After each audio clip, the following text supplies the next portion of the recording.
Good morning, YouTube. Welcome back to another channel with me. Today we're going to be doing something a little different. As you can see, you can't see me. So we're going to be doing a motivational. It is Monday, so we're going to be doing a motivational speech. It's not really a speech, but it's just like advice, just things that I've been thinking on through the week, things that maybe other people can relate to. So, I just want to start kicking off my week with a lot of motivation. I'm very happy about the state that I'm currently in. I'm very ecstatic about the things going on in my life. I just enrolled in school, starting a new job this weekend. So everything has been very, very fresh and new, and just everything has seemed to be happening for a reason. So in the midst of all these good things happening to me, one thing I really had to realize as the person that I am, if you don't know much about me, I'm a Pisces. Shout out to Pisces gang. But I'm a Pisces. And I'm from South Carolina. I'm not from South Carolina. But I feel like when you've been somewhere so long, you're basically from there. Really originally from North Carolina, but I've been in South Carolina for so many years. This is like my home. So living in a small town in South Carolina, going to school with a lot of people in South Carolina, I feel like I've become a person that feeds on negative energy. And sometimes you don't realize how much you feed on negative energy until something positive is happening to someone and you have no reason to say anything negative or feel anything negative, but the first thing that comes to mind is something negative. I just want to get out the habit of doing that, because if you want positivity to happen to you, you have to be putting positive out in the world. So I just really want to speak on positivity and being a regular person, indulging yourself in positivity. Sometimes I think we get so caught up on celebrities, rich people that are outside of the norm, aka they don't live a normal life. What's normal to you is not normal to them. So I've also come to a conclusion where I want to stop comparing myself to people that's living on a different standard. So me, I'm thinking, what can I do with $1,000? What can I do to improve myself, where some people are working on bigger and grander scales? So I said I really want to get away from comparing my life to people that we just don't live the same. We aren't the same. So I just want to give a big shout out to positivity and prosperity, because you need it to make it and continue to be a positive person in this life. And I've also come to a conclusion where what you think is positive for you is not going to be positive for the next person. So that's where we go back to living on the same playing field. You can't compare your life to someone. And let me rephrase that. It's not you can't compare, but I don't think you can make such harsh and such pivotal decisions comparing your life to someone that's on a different scale. Now, there's nothing wrong with having a goal and looking up to them. There's nothing wrong with that. Absolutely nothing wrong with that. But when you start doing things like, hey, taking your rent money and going to buy some Balenciagas, that's a no-no. You just cannot do that. And something else I just want to put out there that I feel is very important, us as people that are living in a regular world, and I'm not saying that you can't live in a regular world and be extraordinary, but I think you need to be a proper decision maker. It doesn't make sense to fight to get to the goal, and then next week you're going to be back in a shitty position. And Lord, we're going to cut that out because we're not even going to do any cursing. But essentially what I'm saying is, it doesn't make sense for you to make such rash decisions to be in a temporary state or place, and then you have to go back to your regular life. So what I encourage regular people to do is, it's okay to miss that trip. It's okay that you're not driving a 2020 car. It's okay. I'm not saying, oh, stay right there, but I'm just saying, as a person, I've been there where I've spent my last dollar to go out. I've been there where I've went out of town and I probably should have stayed home. I've been there where I've purchased a car that I probably couldn't afford at the time.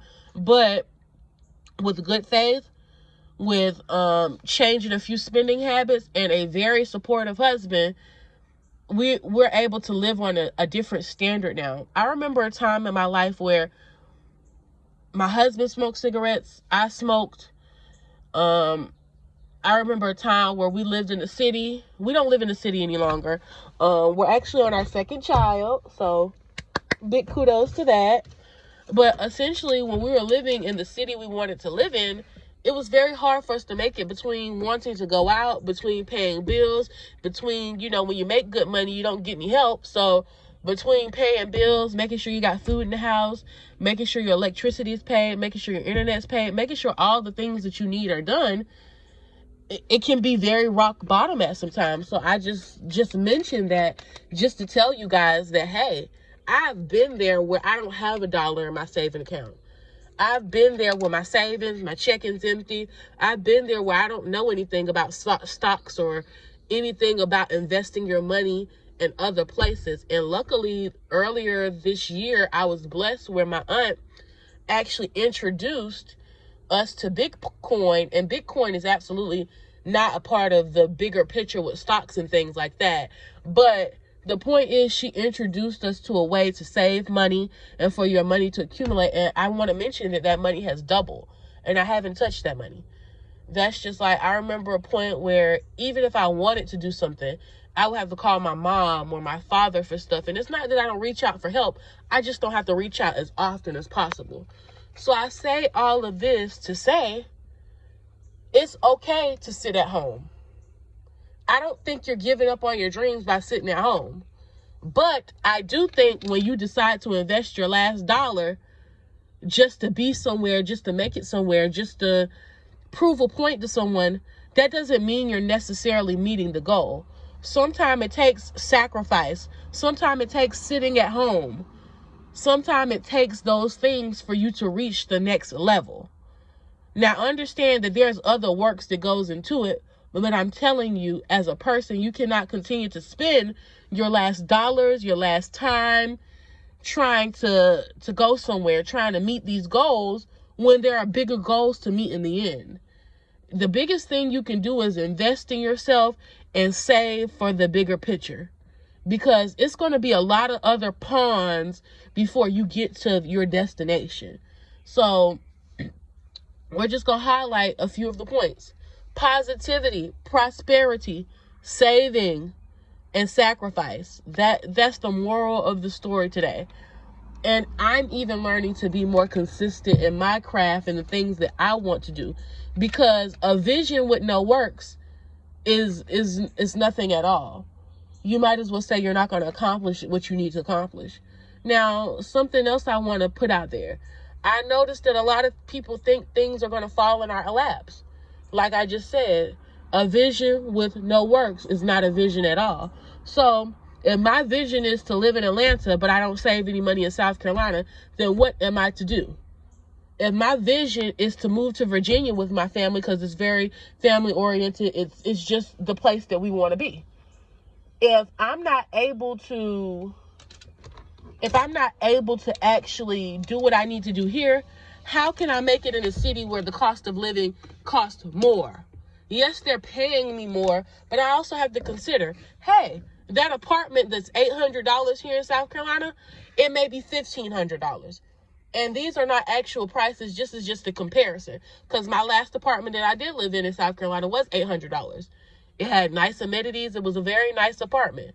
But the point is, I was being paid $10.10 an hour, $800 for rent, and my husband, he was making a pretty good salary as well. Couldn't remember exactly what it was, but he was making a pretty decent salary as well.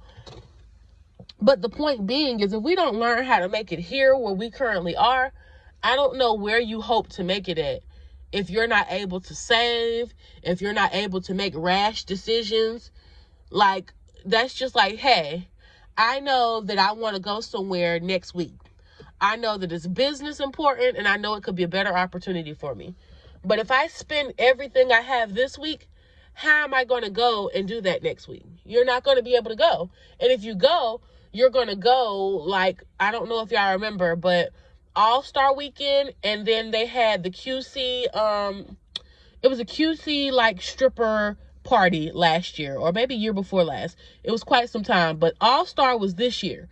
And the QC stripper event, that was maybe a year or two ago. But let me give you an example for both of these events. These are events that were in Atlanta. People drove U-Hauls, people didn't have rooms, but people made the ultimate sacrifice to be able to attend the weekend. I even saw a celebrity say, girls, if you're not going to be able to get your makeup done, wear it the whole weekend. And I mention that because it's amazing how people are ready to make such rash decisions just to enjoy a weekend. Not to mention leaving makeup on your face for a 3-4 day weekend is disgusting. If you can't rock your face without makeup on it, you need to go sit down. I understand traveling to certain cities, you want to be up in the upper echelon, but there's nothing wrong with being that natural beauty. It's nothing wrong with just playing your cards right.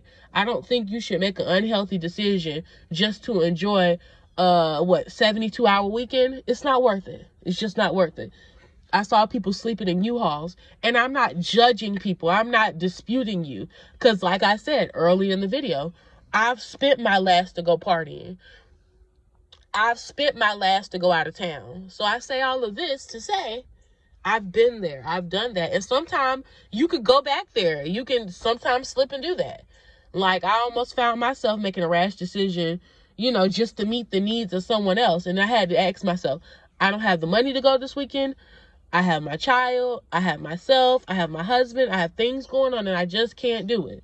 So sometimes it's okay to say, I'll catch it next year. And let me tell you something. This is my last piece of advice.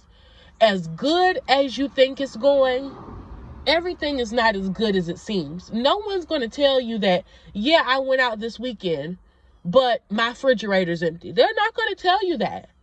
They're going to continue to post pictures on Instagram and make it think it's good. So and I'm not saying everybody that goes out and does nice things, they're not living good, but I can tell you a lot of people aren't living well, and we can all attest to that. A lot of people are doing things and going out their way to meet needs of other people, and when they go back home to their regular life, it's back to unhappiness. So I said all that to say that I just want to leave us with positivity on Mondays. I just want everyone to know that it's okay to be with the norm. It's okay to miss a trip. Like this year, I probably won't take a trip. But let me tell you something. You use that as motivation. So next year, if you do want to take a trip, you plan accordingly. You save your money.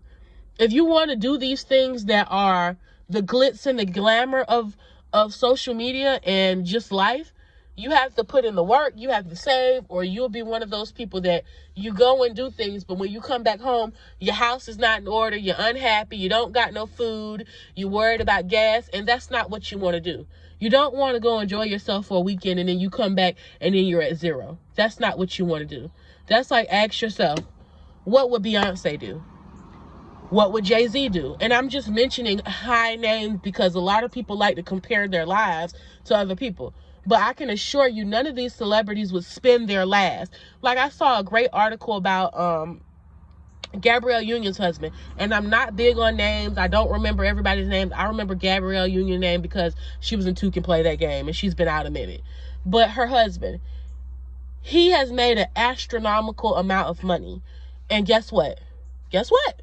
He still lives on a budget. So I just say all that to say that as much as these people are spending, they are receiving. So let's not be in the group of people where we're spending our last just to keep up with certain groups of people and certain groups of trends. And then when we go back to square one, we have nothing. So that is my message for today. Today is Monday. We're going to get this video edited and posted. And we appreciate everybody for tuning in. Hopefully this is a realistic message that everybody can relate to. And no, I'm not hating on anyone or throwing shade. I just thought back to a low point in my life where I didn't have anything, where I couldn't do anything. And I just want people to understand it's okay to sit still until you're able to swim. It's all right. So thank y'all for tuning in with Life with Ebbs. We appreciate you. You make sure you hit that subscribe button and you make sure you stay tuned for all our new content. And y'all have a great Monday. We appreciate you.